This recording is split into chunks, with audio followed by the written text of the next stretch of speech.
விளையாட்டு மாணவர் விடுதியில் ஆய்வு செய்த துணை முதலமைச்சர் உதயநிதி ஸ்டாலின் மாணவர்களுடன் சேர்ந்து மதிய உணவு அருந்தினார். சிவகங்கை மாவட்டத்தில் சுற்றுப்பயணம் மேற்கொண்டு வரும் அமைச்சர் உதயநிதி ஸ்டாலின் படமாத்தூர் அருகே கட்டப்பட்டு வரும் தடுப்பணையை ஆய்வு செய்தார்.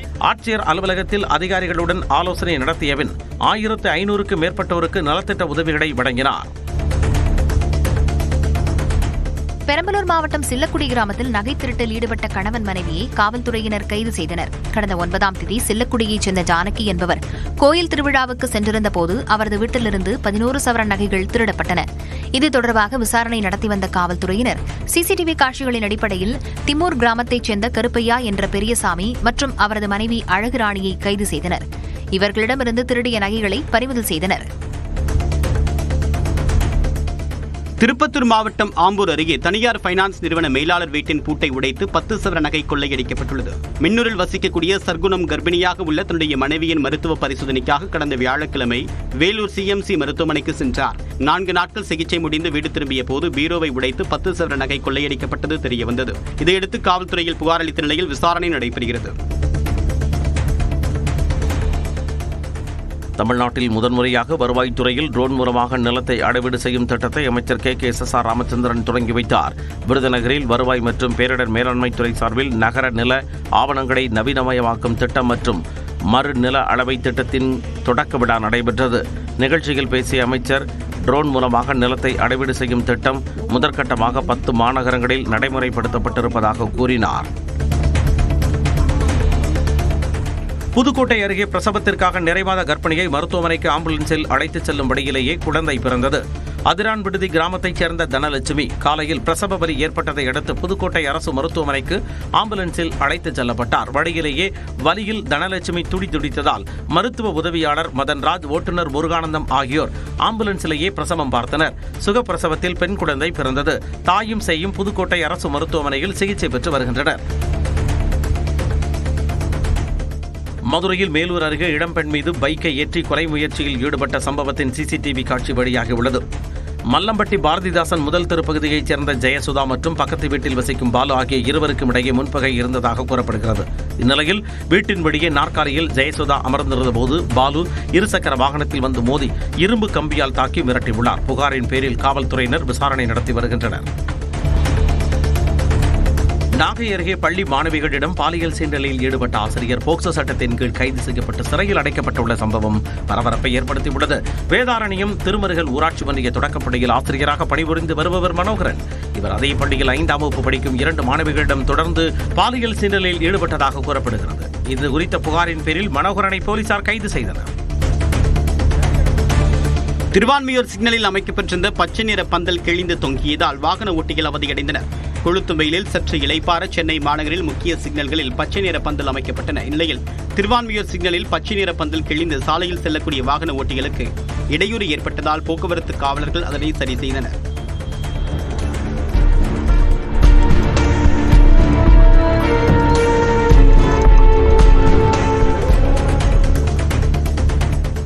திண்டுக்கல் மாவட்டம் கொடைக்கானல் பிரையன் பூங்காவில் மலர் கண்காட்சி முடிந்த பின்பும் பல்வேறு வண்ணங்களில் பூத்து குலுங்கக்கூடிய மலர்களை மக்கள் ஆர்வத்துடன் கண்டு ரசிக்கின்றனர். பிரையன் பூங்காவில் கடந்த மாதம் 62வது மலர் கண்காட்சி நடைபெற்று முடிந்தது. எனினும் தற்போதும் பல்வேறு வண்ணங்களில் பல வகையிலான மலர்கள் மலர்ந்து கண்களுக்கு விருந்தளிக்கக்கூடிய வகையில் உள்ளன. பூங்காவுக்கு வரக்கூடிய சுற்றுலா பயணிகள் சாரல் மழையில் நனைந்தபடியே இந்த மலர்களை பார்த்து ரசிக்கின்றனர். கிருஷ்ணகிரி மாவட்டம் ஓசூர் அடுத்த நல்லூர் கிராமத்தில் பல ஆண்டுகளுக்கு பிறகு கரகதம்மா கோவில் திருவிழா விமர்சையாக நடைபெற்றது. எம்எல்ஏ பிரகாஷின் முன்னெடுப்பில் நடைபெற்ற விழாவில் அம்மனுக்கு சிறப்பு பூஜை நடத்தப்பட்டது. மேலும் 5 டன் ஆட்டிறைச்சி, 3 டன் கோழி இறைச்சியை கொண்டு வகை வகையான அசைவ உணவு சமைக்கப்பட்டு சுமார் 30,000 பேருக்கு விருந்து வழங்கப்பட்டது.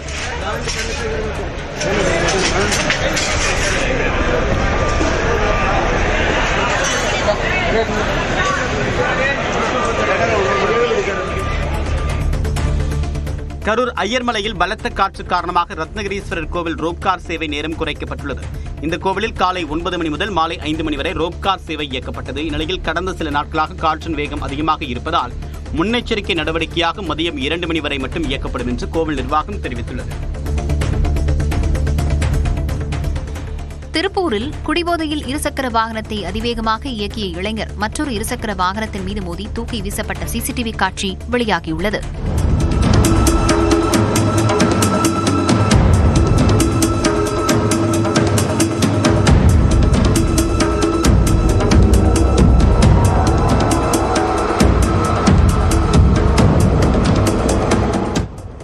மேட்டுப்பாளையத்தில் வசிக்கும் புலம்பெயர் தொழிலாளி ஒருவர் குடிபோதையில் இருசக்கர வாகனத்தை வேகமாக ஓட்டிச் சென்ற நிலையில் முந்தி செல்ல முயன்றபோது எதிரே வந்த வாகனத்தில் மோதி சாலையில் விழுந்து படுகாயமடைந்தார். அருகே இருந்தவர்கள் இருவரையும் மீட்டு மருத்துவமனைக்கு அனுப்பி வைத்தனர்.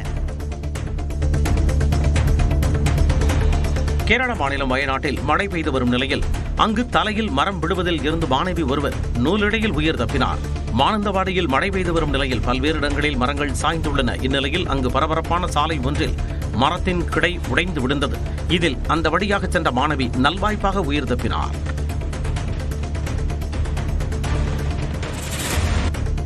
கர்நாடக மாநிலம் கபினி வனப்பகுதிக்குள் செல்லும் பழைய மைசூர் கேரளா சாலையில் புலி ஒன்று சுவரின் மீது அமர்ந்திருந்த காட்சிகள் வெளியாகியுள்ளன. பொம்மை ஒன்று எந்த அசைவும் இல்லாமல் இருந்த புலியை அவ்வழியாக வாகனத்தில் சென்ற சுற்றுலா பயணிகள் ஆச்சரியத்துடன் பார்த்தனர். எனினும் அவர்களை சற்றும் பொருட்படுத்தாமல் நீண்ட நேரமாக புலி அங்கேயே அமர்ந்திருந்தது. பின்னர் கீழே இறங்கி கம்பீரமாக வனப்பகுதிக்குள் நடந்து சென்றது.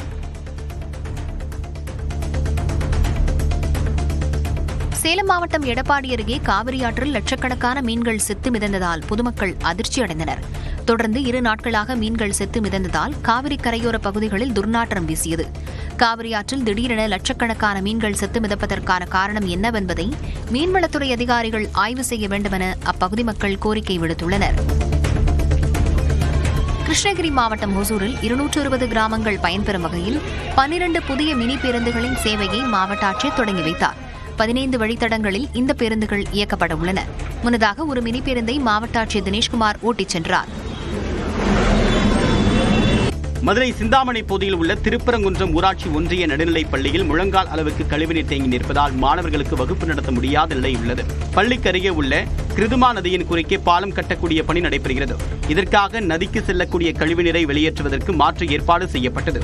அந்த வழியாக செல்ல முடியாத கழிவுநீர் முழுவதும் அரசு பள்ளி வளாகத்தில் தேங்கியுள்ளது. இதனால் மாணவர்கள் அருகே உள்ள சமுதாய கூடத்தில் அமர வைத்து பாடம் நடத்தப்படுகிறது. மேலும் பள்ளியில் தேங்கி இருக்கக்கூடிய கழிவுநீரை வெளியேற்றக்கூடிய பணியும் நடைபெற்று வருகிறது. பீகார் மாநிலத்தைச் சேர்ந்த பாஜக எம்எல்ஏவின் மனைவி ஐஸ்வர்யா ராஜ் மிசஸ் பீகார் விருதை தட்டிச் சென்றார். பாட்னாவில் மிசஸ் பீகார் அழகி போட்டி நடைபெற்றது. இதில் குடும்ப தலைவிகள் பலர் கலந்து கொண்டனர். அவர்களில் பாஜக எம்எல்ஏ விஷால் பிரசாந்தின் மனைவி ஐஸ்வர்யா அழகி பட்டத்தை தட்டிச் சென்றார். முதுகலை பட்டம் பெற்றுள்ள ஐஸ்வர்யா தேசிய அளவிலான கூடைப்பந்து போட்டிகளில் விளையாடியுள்ளார். கர்நாடகாவில் 15 நாட்களுக்கு முன்னர் திறக்கப்பட்ட மேம்பாலத்திலிருந்து அருவி போல தண்ணீர் கொட்டிய காட்சி அதிர்ச்சியை ஏற்படுத்தியுள்ளது. அந்த மாநிலத்தில் பல்வேறு பகுதிகளில் தொடர்ந்து மழை பெய்து வருகிறது. தக்ஷிண கன்னடா பகுதியில் கடந்த 5 ஆண்டுகளாக நடந்து வந்த மேம்பால பணி நிறைவடைந்து 15 நாட்களுக்கு முன்பு அந்த மேம்பாலம் திறந்து வைக்கப்பட்டது.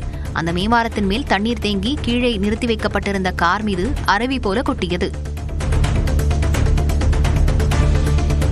கேரளாவில் நோயாளியை ஏற்றுக்கொண்டு மருத்துவமனை நோக்கி சென்ற ஆம்புலன்ஸ் விபத்தில் சிக்கிய பதைக்க வைக்கும் சிசிடிவி காட்சி வெளியாகியுள்ளது.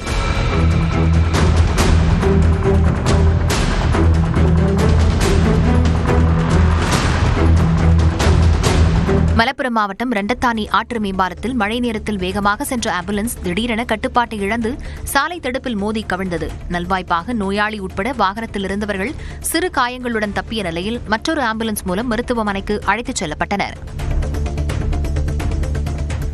நகராட்சி சொத்து வரி உயர்வை கண்டித்து தூத்துக்குடி மாவட்டம் திருச்செந்தூரில் வியாபாரிகள் கடையடைப்பு போராட்டத்தில் ஈடுபட்டனர். காந்தி தினசரி மார்க்கெட் வியாபாரிகள் சங்கம், அனைத்து வியாபாரிகள் சங்கம், இந்து வியாபாரிகள் சங்கம் உட்பட 29 அமைப்புகளின் ஆதரவுடன் கடையடைப்பு போராட்டம் நடைபெற்றது. இதனால் திருச்செந்தூர் நகர் பகுதியில் உள்ள 1000 கடைகள் அடைக்கப்பட்டு கருப்பு கொடி கட்டப்பட்டிருந்தது. 50% மீனவர்கள் கடலுக்கு மீன்பிடிக்க செல்லவில்லை. ஆலந்தை பகுதியில் 100 படகுகளும், அள்ளிநகர் பகுதியில் 80 படகுகளும் கடற்கரைகளில் நிறுத்தி வைக்கப்பட்டிருந்தன. தன்னுடைய பைக் பதிவெண்ணை போலியாக பயன்படுத்தி வரக்கூடிய நபரை கண்டுபிடித்து நடவடிக்கை எடுக்க கோரி பாதிக்கப்பட்ட நபர் ஈரோடு எஸ்பி அலுவலகத்தில் புகார் அளித்தார். கொல்லம்பாளையத்தில் வசித்து வரக்கூடிய ஞானப்பிரகாஷ் என்பவருடைய வாகனத்திற்கு அபராதம் விதிக்கப்பட்டதாக செல்போனுக்கு குறுஞ்செய்தி வந்துள்ளது. இதுகுறித்து விசாரித்த போது ராமநாதபுரம் திருவாடானை காவல் நிலையத்திற்கு உட்பட்ட பகுதியில் மணிகண்டன் என்பவர் ஞானப்பிரகாஷ் பைக் பதிவெண்ணை கொண்ட வேறு பைக்கில் செல்லும் போது தலைக்கவசம் அணியாததால் 1000 ரூபாய் அபராதம் விதிக்கப்பட்டது தெரியவந்தது. கல்லணையில் திறக்கப்பட்ட தண்ணீர் புதுக்கோட்டை நாகுடி கடைமடை பகுதிக்கு வரவுள்ள நிலையில் ஷட்டர் அமைக்கும் பணிகள் தீவிரமடைந்துள்ளன. தற்போது திறக்கப்பட்ட தண்ணீரின் அளவு குறைவாக இருப்பதால் கடைமடை பகுதிக்கு தண்ணீர் மெதுவாகத்தான் வரக்கூடிய நிலை இருப்பதாகவும் தண்ணீர் வர ஓரிரு நாட்கள் ஆகும் என்றும் நீர்வளத்துறை அதிகாரிகள் தெரிவிக்கின்றனர். சிமெண்ட் கால்வாய் அமைக்கும் பணி பாதி அளவே நிறைவடைந்த நிலையில் விவசாயத்திற்கு முழு அளவில் தண்ணீர் கிடைக்குமா என்று விவசாயிகளிடையே எதிர்பார்ப்பு எழுந்துள்ளது.